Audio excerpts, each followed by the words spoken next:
all of the curtains kind of been pulled away to see how everything does interconnect. Yeah.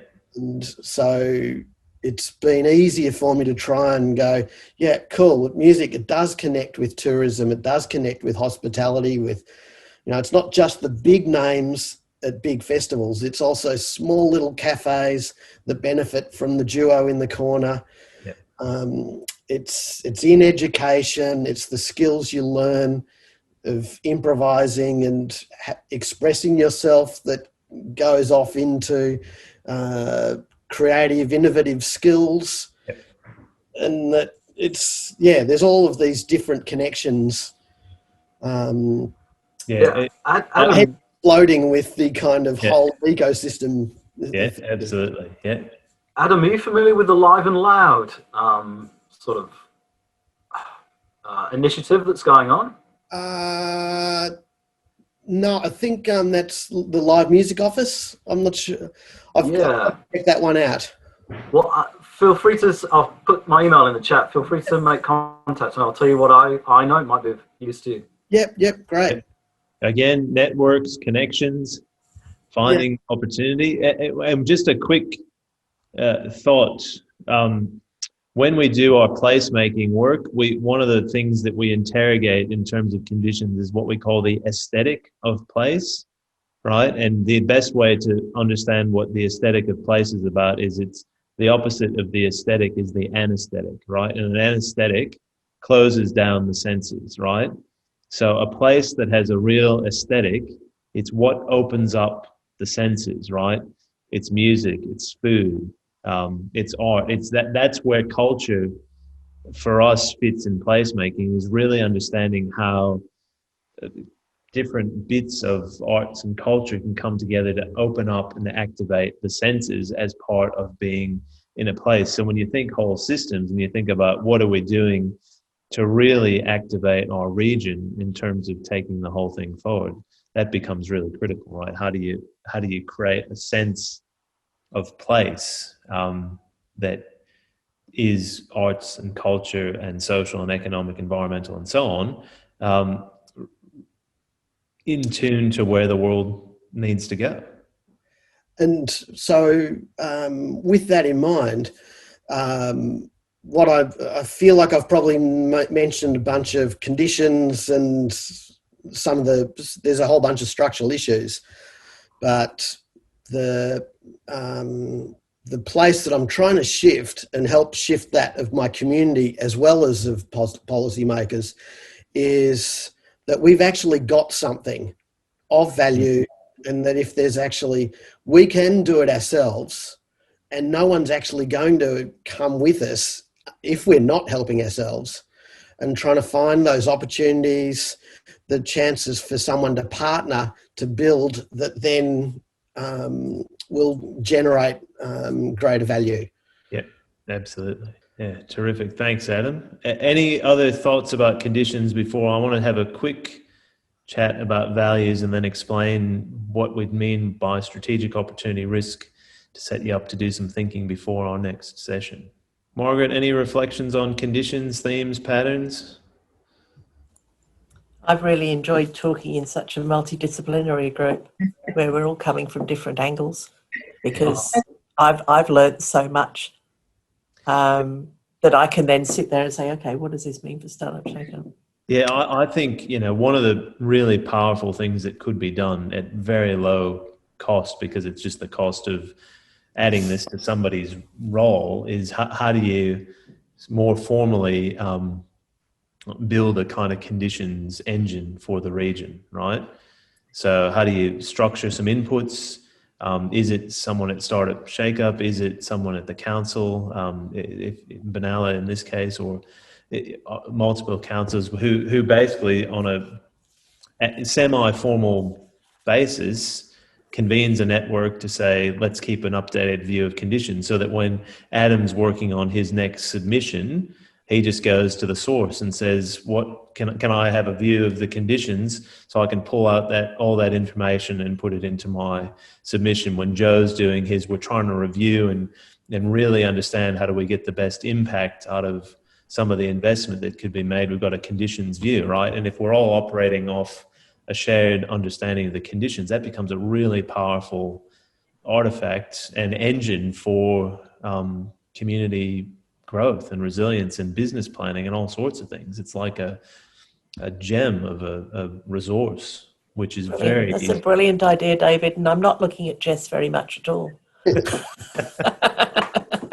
And all you do is you get, it's just a network, right? So one person takes responsibility for making sure that you're up to date, and you convene online these days for an hour once a month. What else could be updated? Or you create a Google sheet or something that people can update, right? And a set of maps that people can update. And once you've got a baseline view, all you got to do is share what's been updated, right? Because you can carry and particularly working at the reason to work at the themes and patterns level is that you can carry in your head, right? You'll find, I don't know, that we're working with a big local government area, as I mentioned before, and they've got 12 patterns that they work towards. Having initially started with maps with 900 individual conditions on them, they brought it back down to here's the 12 critical themes or patterns that we're seeing in the conditions. They work to that, right? How does that inform our decision making? Sorry, Margaret, I'd asked you a question, then we cut you off. It's all right. No, I guess, look, what I'm reflecting on some of the things, there's a lot bouncing around in my head, so I'll try and be brief, but it's really speaking to how we take advantage of the rise of local without destroying it at the same time, right? So fantastic that we're moving forward and we're getting migration in and growth, but how do we bring those people with us who are already struggling? So I'm thinking about and to that I'm thinking about trends like mass and sustained unemployment. Yeah. Right? A world where, we know the figure people bandy around is 50%, but even if it's 20%, right? How do we help people? And this goes to Startup Shakeup as well. Not everybody will be an entrepreneur, right? So what do we do for the others? Not everybody. And I'm thinking particularly about a lot of our local people here, where you've got, the jobs of the future are not the jobs that they're trained for. Yeah. And they won't retrain for them, and they're at an age. So your local guy who's in his 50s and is losing his trade, or those real traditional roles that are fast disappearing. So that's where I'm going. That's our and even with planetary health, with saving the planet, which is critical, that will mean that some people will lose their jobs. I'm thinking about the lady who's lost her business in horse agistment. It may never return, yeah. Right? Because of floods and drought and bushfires. So that's kind of how do we manage scarce and protect scarce local resources when being local is becoming more and more attractive, and we don't just ship all the crap and all the problems here. And of course, that's the role we're all playing in this. But those are just some of the things that I'm reflecting on as I'm listening to people. I think they're great questions, really important questions. How do you genuinely support people in waking up to what's possible, right?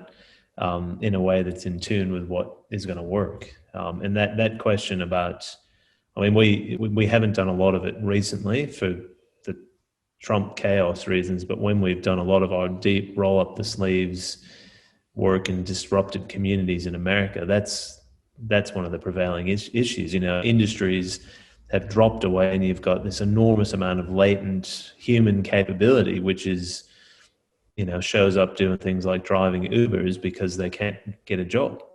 And the skills aren't being taken forward at scale in a more strategic way. And I think that's a real role that a council or a network of councils and a startup shakeup in universities could be playing, which is what are the new ways of activating the latent capabilities in communities that are tuned to the local conditions. And like, I know this sometimes sounds a bit like we're, reinforcing our message with our message, but when you have that view of conditions and you've got a shared view of conditions, making sense of how do we tune a local social economy and innovation in that context without breaking the system, well, you do that by really understanding the immediate and emergent conditions so that you're clear on, if we're going to put an intervention into this system, what are the implications likely to be, particularly in the emerging conditions from an opportunity and risk perspective,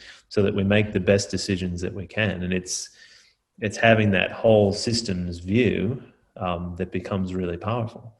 And then I think the other thing which is critical is being able to bring people on the journey to get the right investment in the right infrastructure, if you like, to support people on that journey. And that doesn't have to be physical infrastructure necessarily, but what are the underlying systems, processes, resources, etc., which can help people? And then how do we deal with the fact that, I think about folks in Woodend who've been on the tools their whole lives. How do we deal with the fact that they're probably not going to want to or be able to reskill to something else? And then you got to think at a regional, state, national scale, is this where we have to have a more serious question about a conversation about things like a social wage?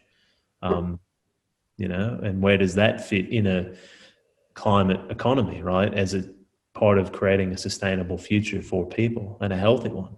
Margaret, thanks for your comments. That was really interesting from sort of my perspective, looking at communities I'm trying to help.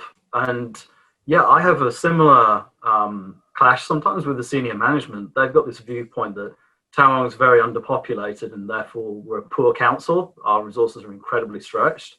And they're of the mindset, how do we get people moving into the area, which to some degree is fine.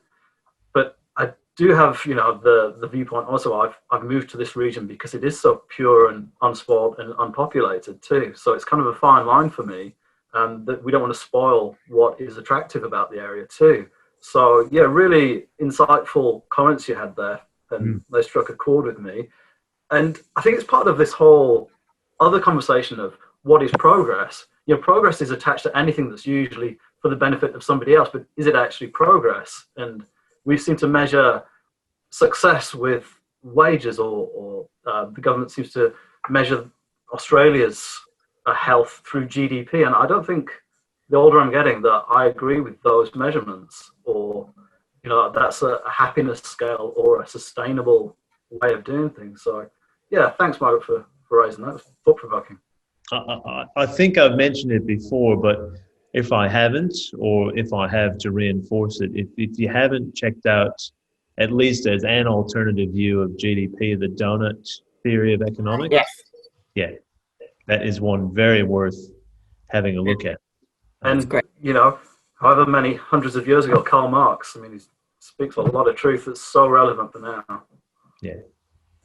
Yeah, I think we know, but we're not able to decouple from it at the moment, that GDP is a flawed measure of economics. It's like it's measuring certain types of flows and transactions, but disregards a whole bunch of value that's created. And it's a good transition for our bit to the bit around value and understanding value flows through a system. So that just a quick chat to have now, and it'll be part of the kind of post and pre-work, is to think a bit more about what do you value personally, right? So I heard, Joe, for example, you said we chose to come and live where we live because we value the sort of unspoilt nature of place.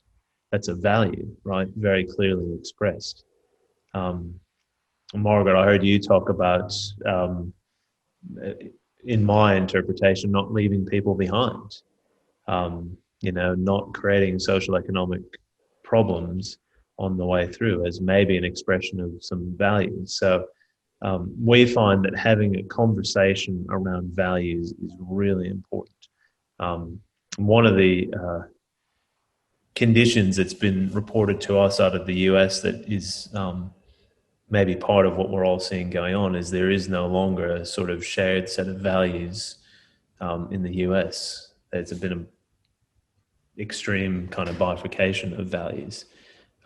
Very hard to orient if you don't have shared values. So I'll just throw it open. What are